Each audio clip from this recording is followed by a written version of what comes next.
I'm Lieutenant Colonel Dick Merritt, United States Marine Corps, retired. I'm on the board of directors for Huts for Vets, and with me is Dan Glidden. Morning, I'm Dan Glidden, U.S. Navy, retired also, board member. So here we are, back again, finally, after a whole year. This is our first women's trip a week ago. Just finished up, and it was delightful. So, what do you think, Colonel? Is it good? It was a very good trip. It was good to get back. It's been a year since we've been up to Gates Hut. We had female veterans from Oklahoma, Missouri, California, and Colorado. And so it was a real treat to get them back in the mountains. It's just going to be our group. There's nobody else on this trail. Nature for me is my escape. These lands here. You don't have to worry about everyday life things. So when you're out on the trail, you're just out there with yourself, you know, like, unless you have someone else with you, but you're still out there with yourself. So it just gets you to think about, you know, the world. I'm returning to Huts for Vets. It's my second season here in a row. It genuinely changed my whole perspective on transitioning to the civilians. It was about a month after I got out when I came to Huts for Vets, and I was lost, confused, miserable, and changed the course of my life entirely. You know what each other is going through, and you kind of like support each other, or at least acknowledge. When you're in the group of ladies, you're sharing those emotions, sharing those feelings, and it touches your heart, it touches your emotions, it touches you, connects you to another individual that you know is feeling the same feelings in a way. Different experiences, but same feelings.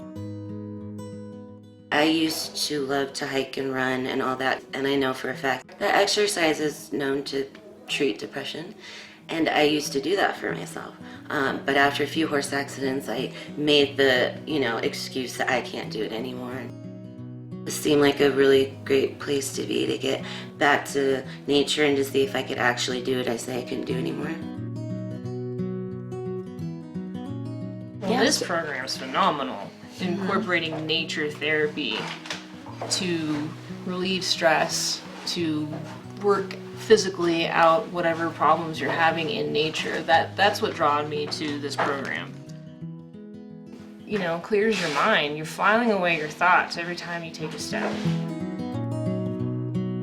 He would have made a good arrowhead. There was just a dot of chin, maybe 2 brown hairs worth, and then pure white fur began. The readings are nice because it gives you a different perspective on things, you know. I'd like to read more of those authors and stuff like that. I've always been thinking maybe I should write my own book sometime. I'm not a good writer, but maybe one day I could be. We did our solo time, and I thought I'd be like thinking about what I was going to do when I got home, and all the things I have to get done, and I didn't think about anything at all. Just started listening to the trees and the birds, and I couldn't even try to think about anything. It was great. When you choose to be alone, especially in nature, it's different. You relish it. You have the wind blowing, you have the trees swaying. Yeah, I was able to let go of thoughts. I didn't feel alone. Right. Yeah. No. So I think there is a huge difference between loneliness and solitude. Huge. Right.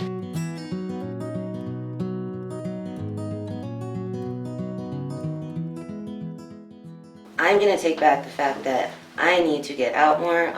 Like I said before I came, I was going down a really dark hole, locked myself in my room for like a month. So I need to get out more. I need to enjoy nature more. I need to tell myself that I am enough.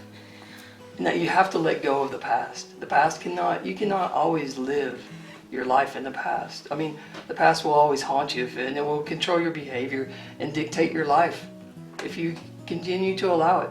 It's nice to be around other women veterans who experience military sexual trauma, because I think everyone here has. This is a safe space for us. I've experienced this safe space, and it changed my life in even my marriage, in my family, with my friends, in my community, and internally with my own self. It was nice to come back to see my own personal transition into the person that I am because of Huts for Vets. Before we go, I brought my picture. And I was looking through my camera bag to find my charger, and I found a picture of my grandpa flying his bomber plane in World War II. That is so special. Yeah, so it's kind of like he was here with me. He's the reason I joined the military. I never actually met him, but I have all of his pictures and letters, and I respected him very much just from what I knew of him. So, yeah, it's really exciting.